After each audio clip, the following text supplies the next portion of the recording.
Apa? Tidak kasih duit. Duit itu lah. Kalau ibu ini biasanya kalau sudah ngomel dikasih duit sekepok dia enggak. Apalagi sudah ngomel diajak belanja. Nah, baliklah senyum-senyum tuh. Ya. Terus rasa memiliki dan kasih sayang. Sudah? Sayang enggak? Sayang kayak lakinya enggak, Bu? Bapak-bapaknya sayang enggak? Sayang lah, ada buktinya ya. Ada anak dua, anak tiga. Itu adalah buah kasih sayang. Kemudian kebutuhan akan penghargaan. Ini kadang sepele, tapi ternyata kita butuh. Ya, contoh saya menerangkan di saya saja. Kalau misalnya nak berangkat, tapi baju belum setrika, nah bawaan saya nak marah deh. Masuk, udah tergosok, baju setel deh. Tapi nanti kalau sudah siap, memang jarang terucap kata terima kasih. Sepele itu. Buat terima kasih ya sudah digosokkan. Sepele. Dan wanita biasanya perlu seperti itu, tapi saya lupa terkadang sering lupa mengucapkan terima kasih. Ya, buatkanlah kopi balik capek. Sudah dibuatkan ada kasih. Ya, sebenarnya perlu itu penghargaan atas apa yang diberikan terhadap kita sekecil apapun. Selanjutnya adalah kebutuhan akan aktualisasi diri. Salah satu kegiatan yang kita lakukan pada hari ini adalah salah satu mengaktualkan diri, merasa memperankan diri kita sejauh mana kita bisa, sejauh mana kita mau terlibat. Ya, salah satunya itu adalah mengaktualkan diri. Terus 5 posisi kontrol, identitas gagal, identitas berhasil, sukses. Ini masih berkaitan tadi motivasi eksternal internal. Ini ada beberapa macam, ada 5 ya Bapak Ibu. 5 posisi kontrol, kemudian itu akan terbagi. Tabel itu apakah masuk ke tabel positif atau negatif? 5 posisi kontrol guru itu adalah yang pertama sebagai penghukum. Yang kedua, membuat orang merasa bersalah. Ini beda tipis antara penghukum dan membuat rasa bersalah. Dan di tabelnya ternyata berada di tabel yang negatif. Konon kita malah sering melakukannya. Terus sebagai teman, guru sebagai teman, kemudian satu lagi sebagai pemantau. Nah, yang terakhir sebagai kontrol diri atau manajer. Untuk guru berbuat menghadiri, menunjuk. Kemudian ya bisa tidak terbaca ya Bapak Ibu. Guru berkata, kalau kamu tidak melakukannya, saya akan. Nah, ini ucapan. Kalau di atas itu langsung berbuat. Yang kedua ini ucapan yang ternyata menghukum anak. Awas kalau kamu tidak kerjakan PR. Prestasi tertentu yang diberikan baik oleh dan dari perorangan ataupun suatu lembaga yang biasanya diberikan dalam bentuk material dan ucapan. Saya rasa kalau ini sudah tidak bingung lagi kita ya untuk mengartikannya. Nah, ini yang disebut restitusi. Di awal ketika saya memahami arti hukuman dengan restitusi, saya masih bingung membedakan. Bu, kalau misalnya anak yang bermasalah di BK kemudian diselesaikan, apakah itu termasuk restitusi atau reward atau hukuman? Masih bingung. Ya, tapi kita baca dulu pengertiannya. Restitusi adalah proses yang menciptakan kondisi bagi murid untuk memperbaiki kesalahan dan kembali ke kelompok mereka dengan karakter yang lebih kuat. Restitusi mengutamakan perbaikan hubungan dan bukan hanya penebusan kesalahan. Perbandingan antara hukuman dan pendekatan restitusi adalah sebagai berikut. Nanti saya jelaskan yang ada tabelnya. Nah ini saya buat kemarin yang tadi saya masukkan keyakinan kelas. Di situ mereka saya kasih post-it. Jadi saya bagikan, nah tolong tuliskan kemauanmu seperti apa ketika belajar dengan Bapak. Wah rebutan tuh, Pak, saya Pak. Pak, jam Bapak boleh tidur enggak 1 jam pertama? Oke, tulis dulu. Kemauanmu belajar dengan saya, tulis dulu. Kemudian, Pak, boleh bawa HP enggak? Tulis dulu. Nanti yang namanya kesepakatan, berarti kita satu kelas itu harus sepakat. Apakah ada yang setuju atau tidak? Kalau memang 80% anggota kelas setuju, baru kita sepakati. Kemudian yang nanya lagi, Pak, boleh bawa makanan enggak ke kelas? Semuanya apa yang kalian inginkan ketika belajar dengan saya. Ini khusus dengan saya, Bapak Ibu. Karena nanti setiap guru punya aturan yang beda-beda, setiap guru punya kemauan yang beda-beda terhadap kelasnya. Jadi khusus dengan saya. Yang pertama, berdoa sebelum belajar. Saya semuanya sama ya, kita sudah menerapkan Bapak Ibu. Kemudian wajib membawa kamus. Nah ini kemarin ada yang ngomong, Pak tidak bawa kamus minggu ini 5 kali push up ya Pak. Saya bingung. Kalau saya sepakati, berarti saya menerapkan hukuman. Benar ya? Tapi kalau tidak sepakat, sementara mereka sudah sepakat. Yo Pak, enak saya itu Pak. Nanggung ya kami yang bawa terus, enak dia tidak bawa. Oke, kita sepakati. Selanjutnya adalah setoran 3 kosakata setiap minggunya. Ini tadinya berdiskusi, berdebat alot. Kenapa? Pak, jangan kan nanti sih kok bepayang nampaknya. Kemudian ada yang ngomong 20 Pak, yang ngomong kebetulan mungkin kosakatanya sudah banyak, vocabulary-nya. Dan setuju yang lain, jangan Pak nanggung, belum hafal mata pelajaran yang lain, ada tugas lain. Oke, kita sepakati saja, turunkan lagi 10, bagaimana? Oh jangan 10 Pak. Untuk kosakata memang saya batasi. Kosakata yang saya batasi tidak boleh stationery atau tidak boleh alat tulis. Yang namanya buku, pensil itu sudah biasa. Dari SD mungkin sudah kenal, SMP sudah banyak. Terus, Pak, nama-nama binatang itu sudah umum kalau untuk bahasa Inggris, vocabulary-nya. Tidak boleh nama binatang. Nama-nama buah Pak, ada dong nama-nama buah. Adikmu di PAUD tahu. Terus nama-nama pekerjaan Pak, profesi Pak, tidak, itu terlalu gampang. Sehingga kami mengambil keputusan bahwa 3 kosakata selain dari kata tersebut, tidak boleh kata benda, tidak boleh nama profesi, tidak boleh nama buah, tidak boleh stationery, alat-alat tulis tidak boleh. Sehingga mereka bebas. Kata apa Pak? Ya terserah, mau kata kerja, kata sifat. Ya, jadi sifatnya 3. Kemudian sampah harus dibuang sesudah piket. Ya tahu deh kebiasaan anak-anak lanang ya Bapak Ibu. Kadang piket berebut enggak, bukan berebut nak bersihkan, tapi berebut tidak mau. Jadi kami sepakati untuk sebelum kita mulai belajar, kebetulan saya jam pertama, jadi harus sampah tidak ada lagi yang bertumpuk di dalam kelas. Kemudian boleh makan di dalam kelas, saya terapkan boleh. Khusus dengan saya terapkan boleh Bapak Ibu. Kenapa? Kalau seandainya saya jam pertama, mungkin anak-anak ada yang bangun kesiangan, ada yang tidak sempat sarapan di rumah, sehingga saya bolehkan dengan catatan tidak ada sampah yang berserakan.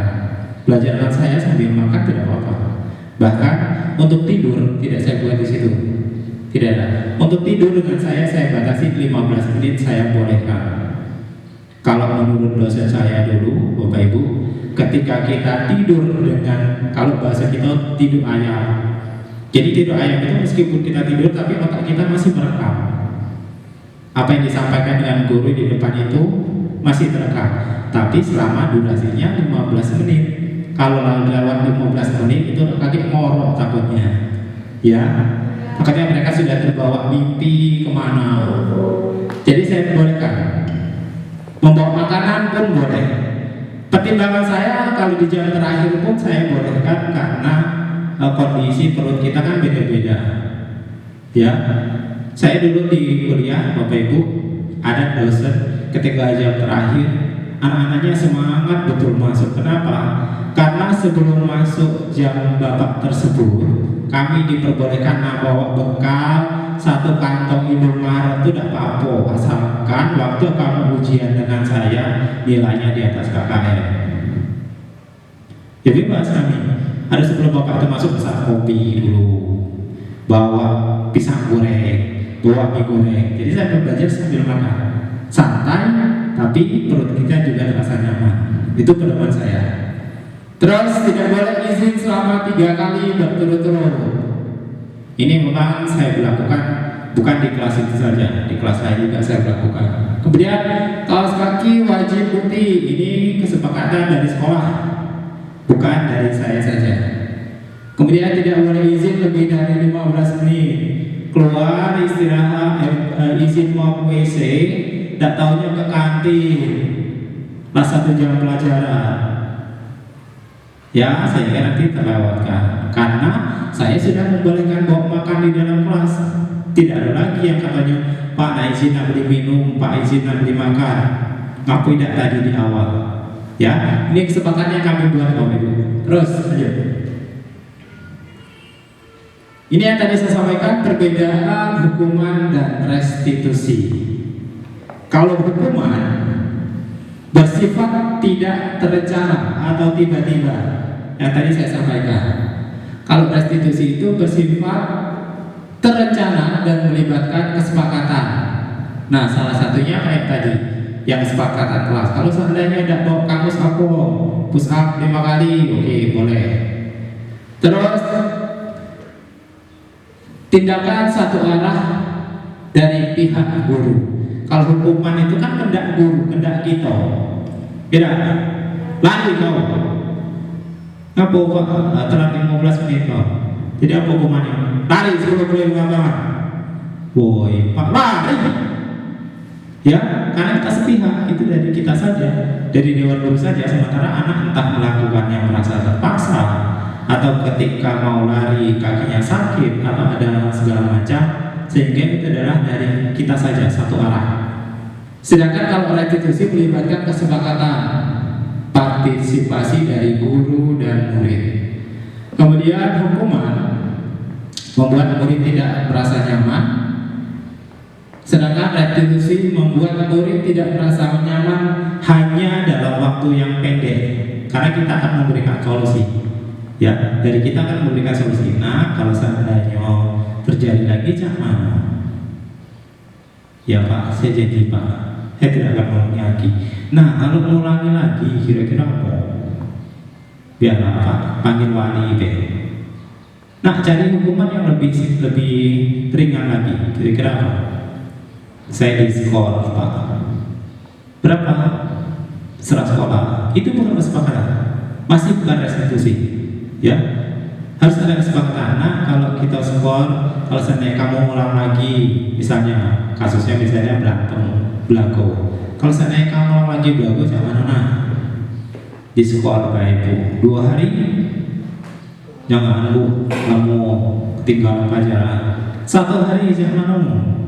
Ya Bu, kalau 1 hari tidak apa-apa. Berarti itu adalah kesepakatan antara murid yang melakukan kesalahan dan dari pihak kita.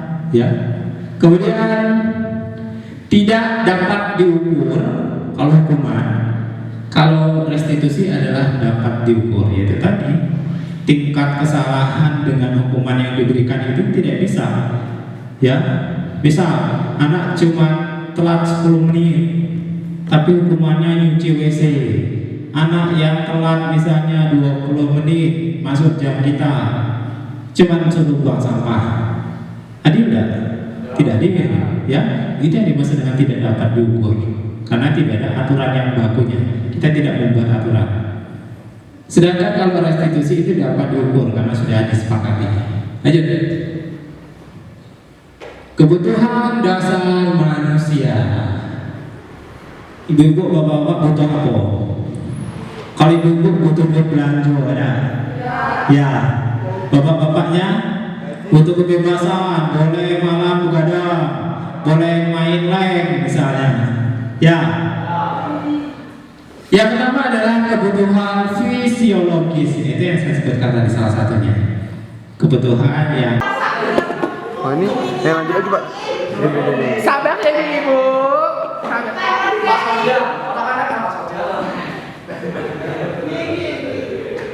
Ya, saya lanjutkan, Bapak Ibu. Tadi sebenarnya ketika mau mendaki Gunung Es menggunakan berbagai macam peralatan yang canggih. Kemudian setelah dia menjelang sampai di puncak, tiba-tiba dia melihat kukunya. Kenapa tidak dimanfaatkan? Kenapa tidak digunakan? Ternyata tanpa peralatan pun, dengan peralatan yang ada di diri kita bisa mencapai puncak.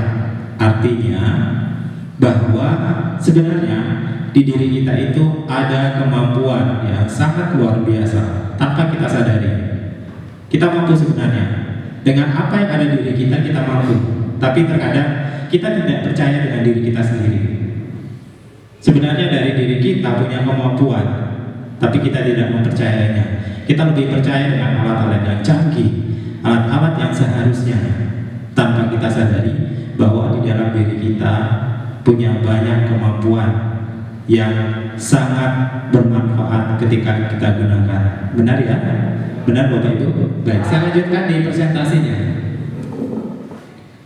Pada materi 1.4 kami mempelajari budaya positif. Ya, ini menurut Ki Hajar Dewantara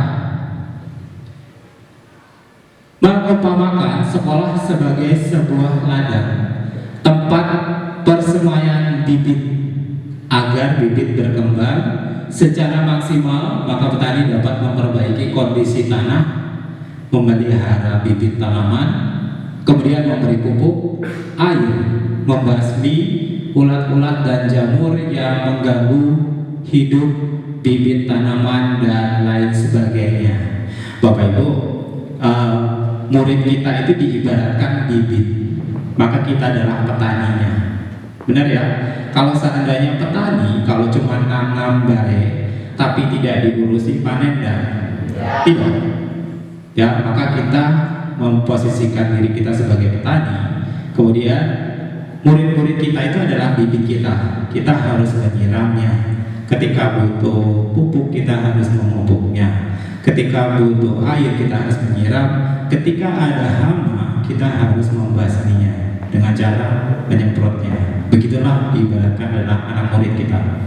Selanjutnya budaya positif di sekolah adalah lingkungan belajar yang penuh dengan nilai-nilai, norma, dan praktik-praktik yang mendukung pertumbuhan perkembangan, kemudian kesejahteraan siswa, guru, dan seluruh komunitas sekolah.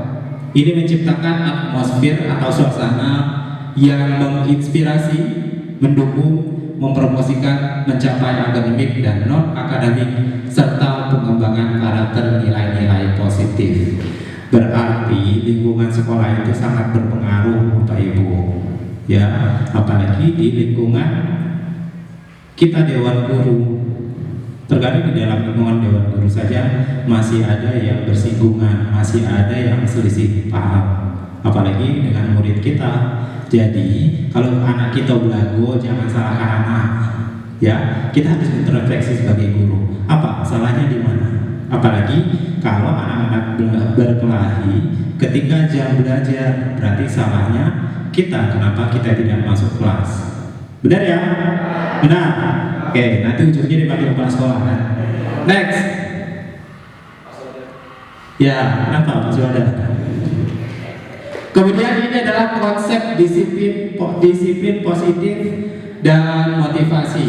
Kembali Ki Hajar Dewantara juga menyatakan bahwa untuk mewujudkan murid yang merdeka, murid harus memiliki disiplin yang kuat yang berasal dari dirinya ataupun berasal dari luar.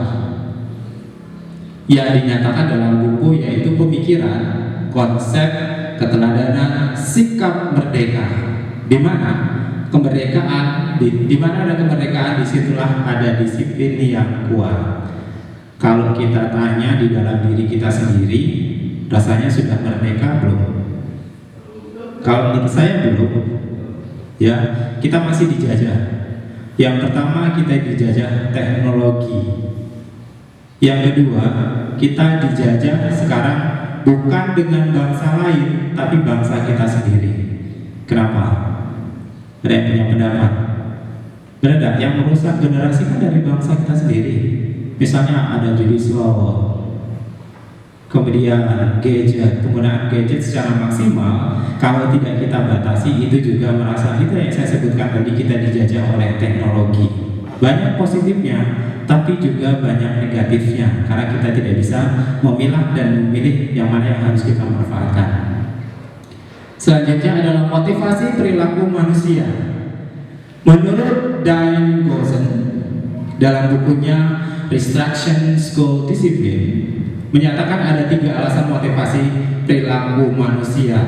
Yang pertama, untuk menghindari ketidaknyamanan atau hukuman. Ini sepertinya masih kental terjadi di sekolah kita. Benar tak? Untuk menghindari ketidaknyamanan atau hukuman. Ketika anak memasukkan baju, dia merasa tidak mau dihukum. Ketika anak merasa tidak nyaman,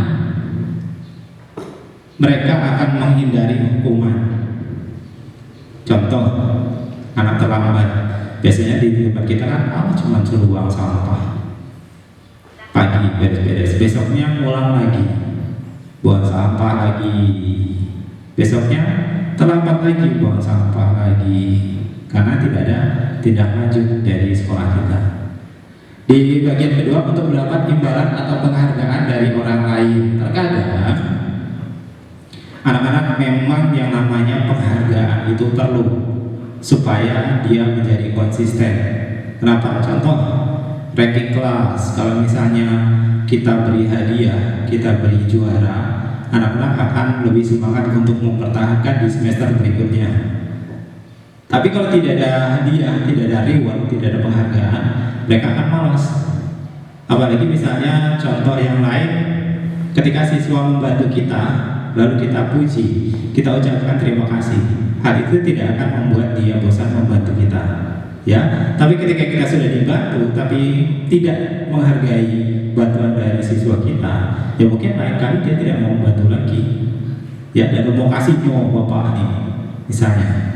Selanjutnya yang ketiga adalah untuk menjadi orang yang mereka inginkan dan menghargai diri sendiri dengan nilai-nilai yang mereka percaya. Ini adalah motivasi perilaku manusia. Selanjutnya, disiplin positif dan nilai-nilai kebajikan universal.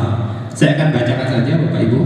Yang pertama adalah teori motivasi, hukuman dan penghargaan atau restitusi. Nanti akan saya jelaskan apa perbedaan dari ketiga kata ini. Selanjutnya adalah keyakinan kelas. Ini perlu kita terapkan dan saya sudah menerapkan di 10 TKR saya coba kemarin. Nanti ada saya tampilkan fotonya. Kemudian kebutuhan dasar manusia dan dunia berkualitas. Yang ketiga ini sangat menarik kalau kita bahas. Nanti ada saya tampilkan slide-nya. Yang keempat, restitusi dan 5 posisi kontrol. Kita harus punya sebagai guru, kita harus punya 5 posisi kontrol. Nanti ada juga di slide-nya. Selanjutnya, nah ini yang saya jelaskan adalah teori motivasi, hukuman, penghargaan, dan restitusi. Motivasi adalah memberikan dorongan kepada diri sendiri untuk menghadapi segala rintangan atau untuk mencapai semua yang diinginkan. Sedangkan motivasi itu dibagi 2. Ada motivasi intrinsik, motivasi yang timbul dari dalam diri sendiri. Contoh, mereka senang mendengarkan lagu, membaca dan menggambar.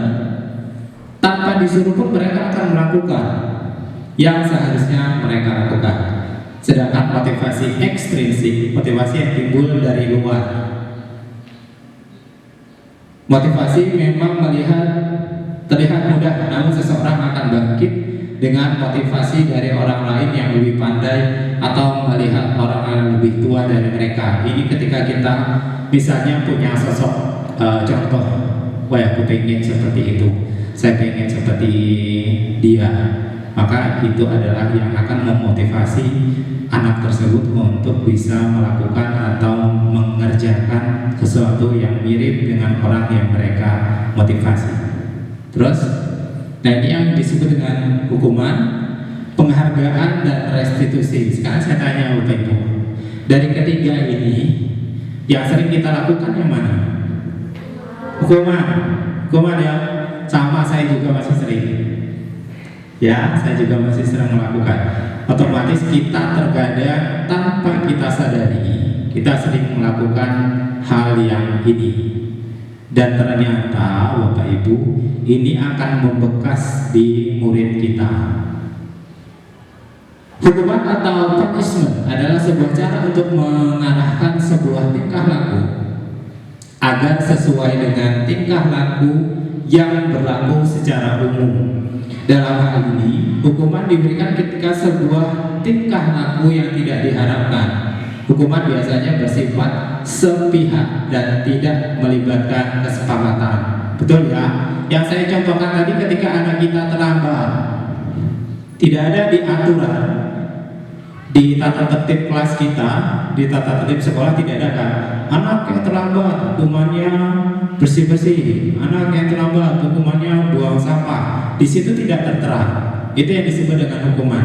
Karena kita melakukannya secara spontan, langsung. Tidak ada aturan, tidak ada yang sudah terencana, dan tidak ada yang disepakati. Namun memang ada di dalam.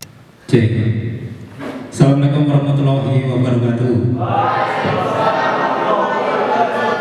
Selamat pagi Bapak Ibu. Sehat? Bahagia ada?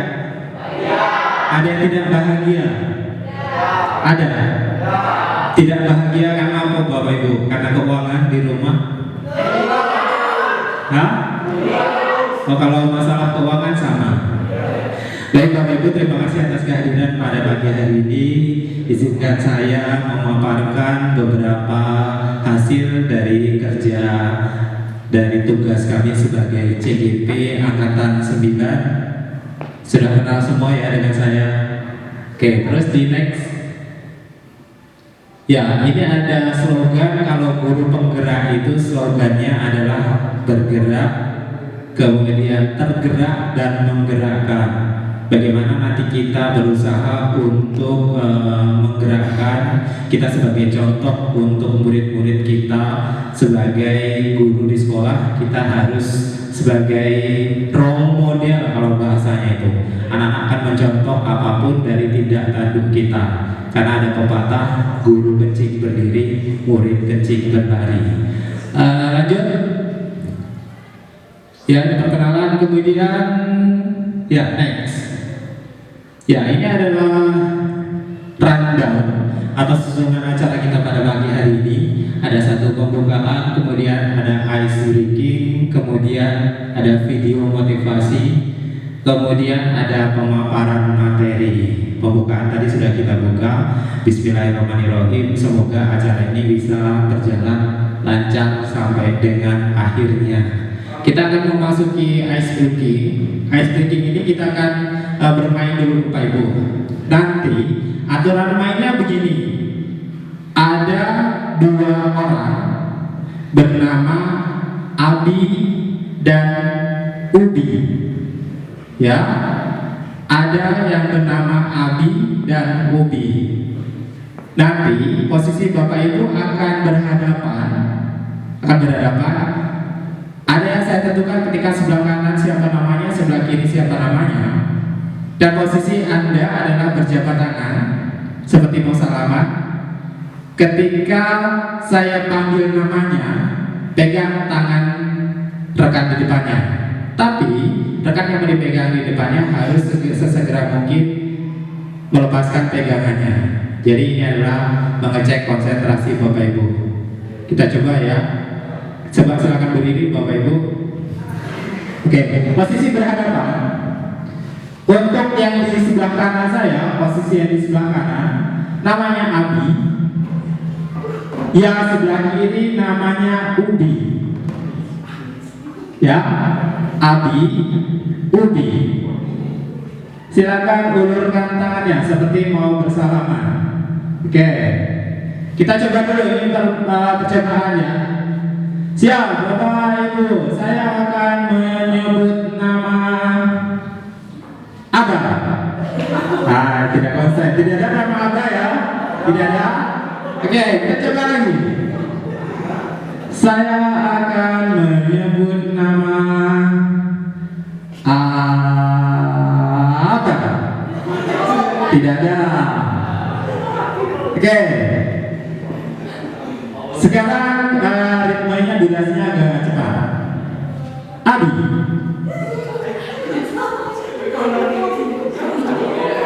Ubi. Ubu. Ada. Abi. Ubi. Ibu. Ada. Abi. Abi. Abi. Ibu. Ubi. Ubi. Ya, terima kasih. Silakan duduk kembali. Tepuk tangan dulu kita semua. Seru ya. Ini bisa kita praktekkan dengan anak kita di dalam kelas. Terkadang kalau kita ngajar misalnya jam terakhir, tiba-tiba masuk kelas kita melihat anak-anak sedang tidur pulas. Lalu kita harus memulainya mungkin dengan berbagai macam ice breaking. Nanti kita coba lagi ya, saya kasih ice breaking lagi. Baik Bapak Ibu, untuk selanjutnya adalah ada video motivasi. Saya akan menampilkan ada video motivasi. Coba di close dulu, nanti di minus saja, dikecilkan di atas, bukan buat ya. Ya nomor 1 Bernard B. Oke, mau disimak ya Bapak Ibu.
Ada yang sudah pernah menonton, Bapak Ibu?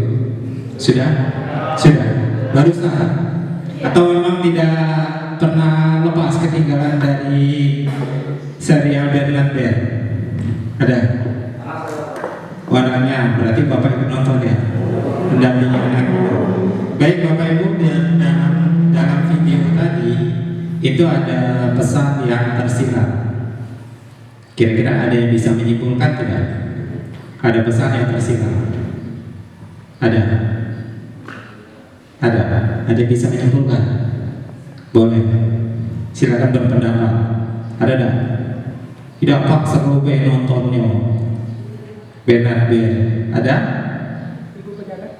Tidak? Tidak ada? Oke, sudah berjuang keras akhirnya jatuh juga. Oke, pendapatnya bagus. Yang lain? Bapak Ibu ada? Ada? Apa? Sebuah perjuangan dengan berbagai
Itu dulu Pak, tahan.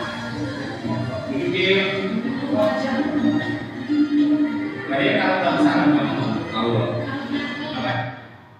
Ya Pak. Tuh, dua. Tapi sengaja biar dari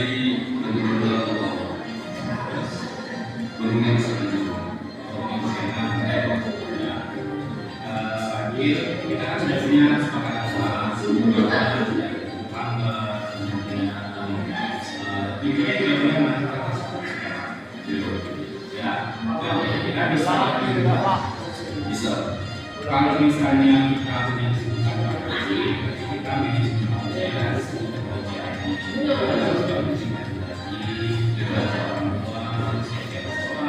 kita bisa ikut ya, selain tidak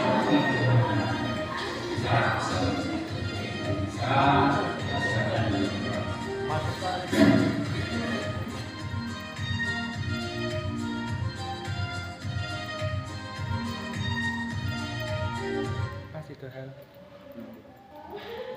Papan tulis.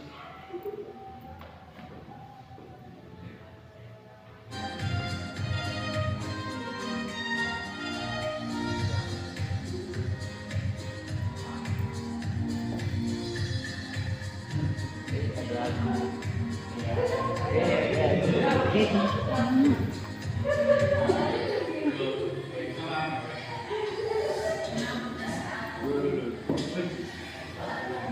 Orang kebika.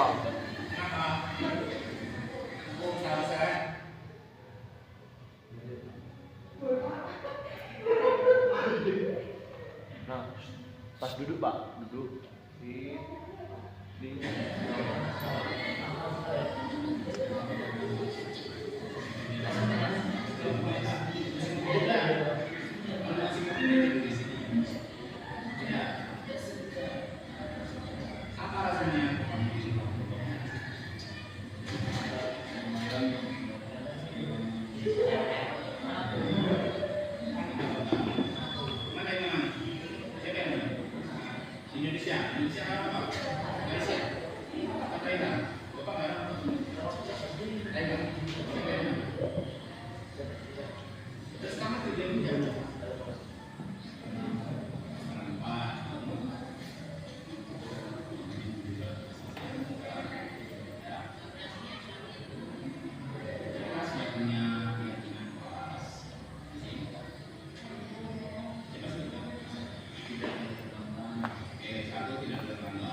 Tadi saya dibantu oleh Pak Adi karena saya datang terlambat. Tapi Pak Adi membantu saya mencarikan solusi atas kesalahan saya. Untuk Pak Adi, saya ucapkan ribuan terima kasih. Dan saya tidak akan mengulangi lagi. Assalamualaikum warahmatullahi wabarakatuh. Assalamualaikum.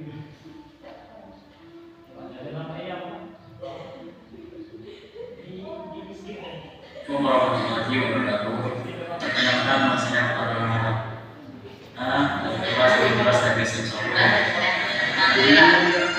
Saya berpikir karena saya tertidur dalam kelas pada saat akhir dari sekolah. Tapi Pak Adi membantu mencarikan solusi atas kesalahan saya. Terima kasih Pak Adi. Saya tidak akan mengulanginya lagi. Ya Pak Adi.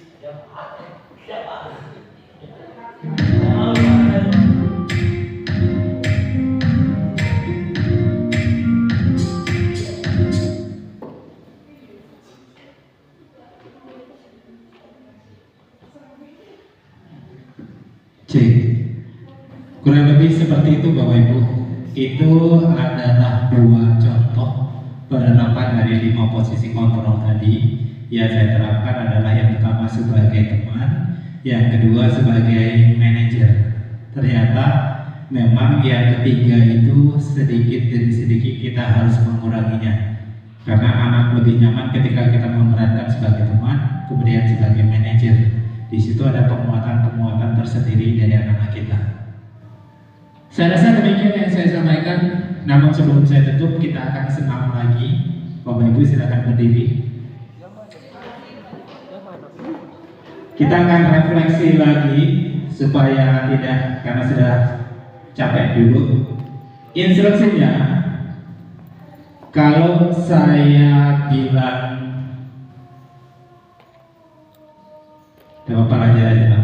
Kalau saya bilang angkat tangan kanan, angkat tangan kiri, angkat kaki kanan, angkat kaki kiri, sesuai instruksinya. Ya, tapi kalau saya bilang jangan angkat, semuanya tidak ada yang diangkat, baik tangan maupun kaki. Bisa ya? Oke, 1, 2, 3, kita coba angkat tangan kanan, angkat tangan kiri, angkat tangan kiri, angkat tangan kiri, tangan kiri. Kan tidak ada angkatnya. Angkat kaki kanan, angkat kaki kiri, angkat kaki kanan, angkat tangan kanan, kaki kiri. Tidak ada angkatnya, jangan diangkat. Masih kurang fokus Bapak Ibunya. Ya, kita coba lagi. Angkat tangan kanan, angkat tangan kiri, angkat tangan kiri. Jangan angkat. Angkat kaki kanan, angkat kaki kiri, kaki kiri. Kaki kiri turun, kan tidak ada angkatnya. Angkat tangan kanan, angkat tangan kanan, tangan kiri. Oke, tepuk tangan untuk kita semua. Silakan duduk Bapak Ibu. Terima kasih. Demikian yang saya sampaikan. Intinya segala sesuatu yang saya sampaikan ini adalah visi dan misi kita untuk merubah sekolah menjadi lebih baik lagi. Terkait dengan materi yang saya sampaikan, saya sangat terbuka untuk saran dan kritiknya. Boleh disampaikan demi kebaikan kita bersama. Terima kasih. Mohon maaf atas segala kekurangan. Saya akhiri. Billahi taufiq wal hidayah. Wassalamualaikum warahmatullahi wabarakatuh.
Pas, Pak.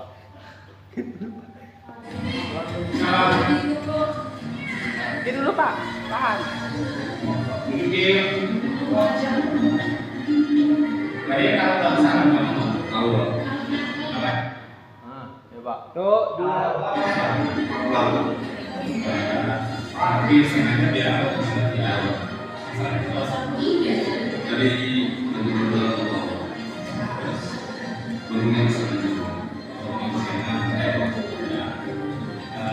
kita kan sudah punya sepakat apa intinya juga punya manfaat ya kita bisa bisa. kalau misalnya kita punya kita bisa diperbaiki ya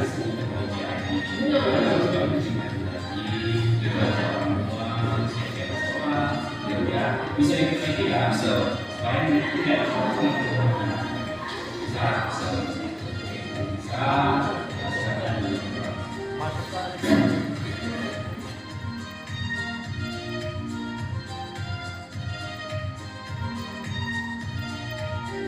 Kasih tuh Hel.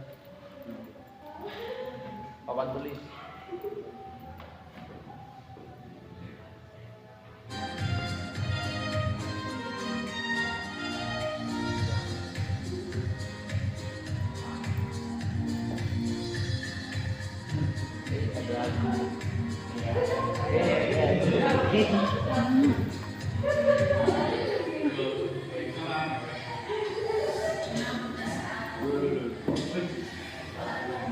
Orang pembekal.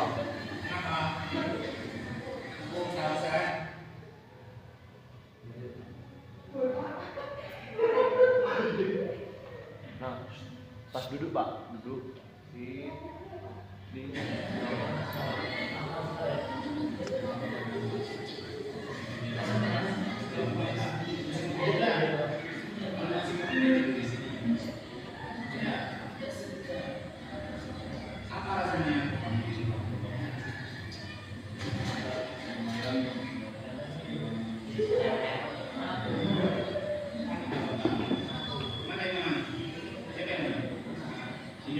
Indonesia apa? Malaysia? Apa Thailand? Bapak nggak? Thailand. Terus kamu kerja di mana?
Assalamualaikum warahmatullahi wabarakatuh.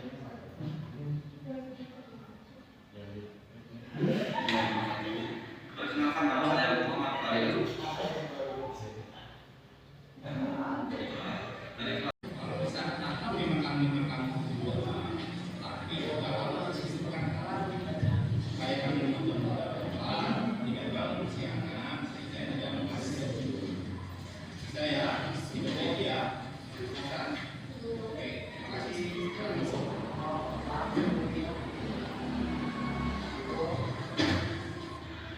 Assalamualaikum warahmatullahi wabarakatuh.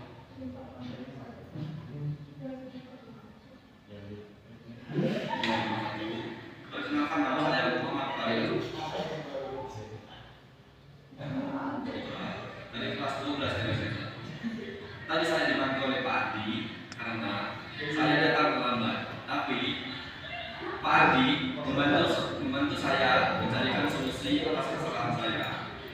Pak Adi, saya ucapkan ribuan terima kasih. Dan saya tidak akan mengulangi lagi. Assalamualaikum warahmatullahi wabarakatuh. Assalamualaikum.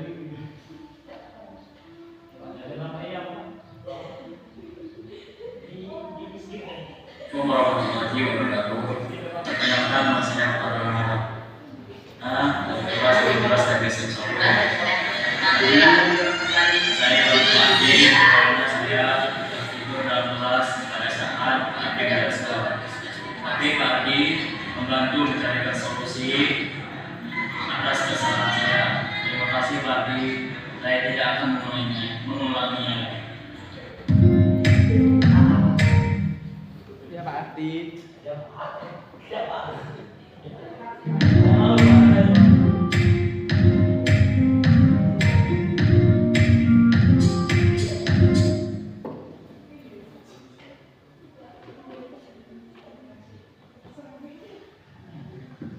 C. Kurang lebih seperti itu Bapak Ibu. Itu adalah dua contoh penerapan dari 5 posisi kontrol tadi. Yang saya terapkan adalah yang pertama sebagai teman, yang kedua sebagai manajer. Ternyata memang yang ketiga itu sedikit demi sedikit kita harus menguranginya. Karena anak lebih nyaman ketika kita memerankan sebagai teman, kemudian sebagai manajer. Di situ ada penguatan-penguatan tersendiri dari anak-anak kita. Saya rasa demikian yang saya sampaikan. Namun sebelum saya tutup, kita akan senam lagi. Bapak Ibu silakan berdiri. Kita akan refleksi lagi supaya tidak, karena sudah capek dulu. Instruksinya, kalau saya bilang, Bapak pelajar aja. Kalau saya bilang angkat tangan kanan, angkat tangan kiri, angkat kaki kanan, angkat kaki kiri, sesuai instruksinya. Ya, tapi kalau saya bilang jangan angkat, semuanya tidak ada yang diangkat, baik angkat tangan maupun kaki. Bisa ya? Oke, 1, 2, 3, kita coba angkat tangan kanan, angkat tangan kiri, angkat tangan kiri, angkat tangan kiri, tangan kiri. Kan tidak ada angkatnya. Angkat kaki kanan, angkat kaki kiri, angkat kaki kanan, angkat tangan kanan, kaki kiri. Tidak ada angkatnya, jangan diangkat. Masih kurang fokus Bapak Ibunya. Ya, kita coba lagi. Angkat tangan kanan, angkat tangan kiri, angkat tangan kiri. Jangan angkat. Angkat kaki kanan, angkat kaki kiri, kaki kiri, kaki kiri turun, kan tidak ada angkatnya. Angkat tangan kanan, angkat tangan kanan, tangan kiri. Oke, tepuk tangan untuk kita semua. Silakan duduk Bapak Ibu. Terima kasih. Demikian yang saya sampaikan. Intinya segala sesuatu yang saya sampaikan ini adalah visi dan misi kita untuk merubah sekolah menjadi lebih baik lagi. Terkait dengan materi yang saya sampaikan, saya sangat terbuka untuk saran dan kritiknya. Boleh disampaikan demi kebaikan kita bersama. Terima kasih. Mohon maaf atas segala kekurangan. Saya akhiri. Billahi taufiq wal hidayah. Wassalamualaikum warahmatullahi wabarakatuh.